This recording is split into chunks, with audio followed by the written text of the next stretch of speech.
আসসালামু আলাইকুম এভরিওয়ান, সকলেই ভালো আছেন। দেখতে পাচ্ছেন একটি সিএনজি পেন্টিং আর্ট করছি। এখন কালার ম্যাচিং করছি।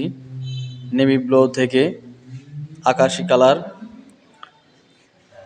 কেমনে রং ম্যাচিং করতে হয়, কোন রং মিশালে কি ধরনের কালার হয়, যদি আপনি আর্ট শিখতে চান তাহলে অবশ্যই আগে রং ম্যাচিং করা শিখতে হবে। তারপর ধাপে ধাপে আপনার বিভিন্ন ধরনের কাজ রয়েছে। লেখা টাইপগুলা আগে বুঝতে হবে।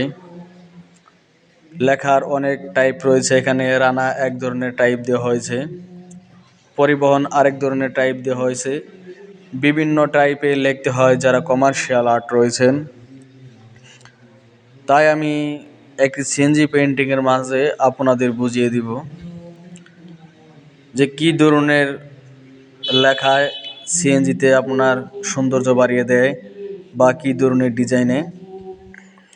জানেন বাংলাদেশে বিভিন্ন ধরনের আর্টিস্ট রয়েছেন, বিভিন্ন কাজে তারা লিপ্ত।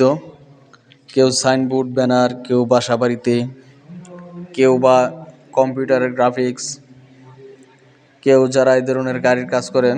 যারা গাড়ির কাজ করেন তারা কিন্তু অনেক দক্ষ, কারণ তাদের সব বিষয়ে জানা থাকতে হয়। ছবি, সিনারি, ফুল, আলপনা, বিভিন্ন ধরনের ডিজাইন।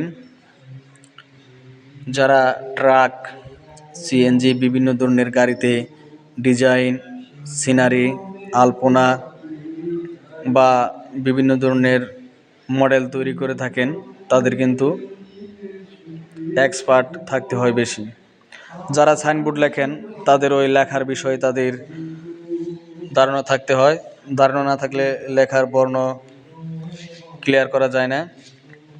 তাই আমি বলবো যারা আর্টিস্ট রয়েছেন তারা সকলে কিন্তু আমাদের বাংলাদেশের একজন দক্ষ আর্টিস্টের মাঝেই পরিচিত লাভ পায়।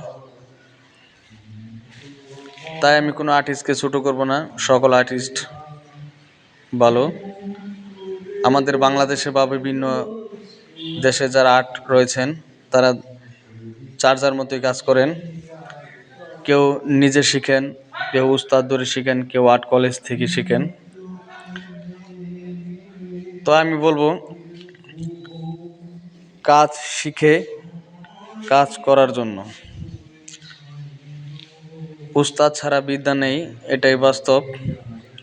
একজন ছাত্র যদি ভালো হয় অবশ্যই একজন শিক্ষকের কাছ থেকে পরামর্শ নিয়েই তার ধারণা রাখতে হয়। তেমনি আর্ট না, সকল ধরনের কাজের অভিজ্ঞতা থাকতে হয়। ধন্যবাদ সকলকে।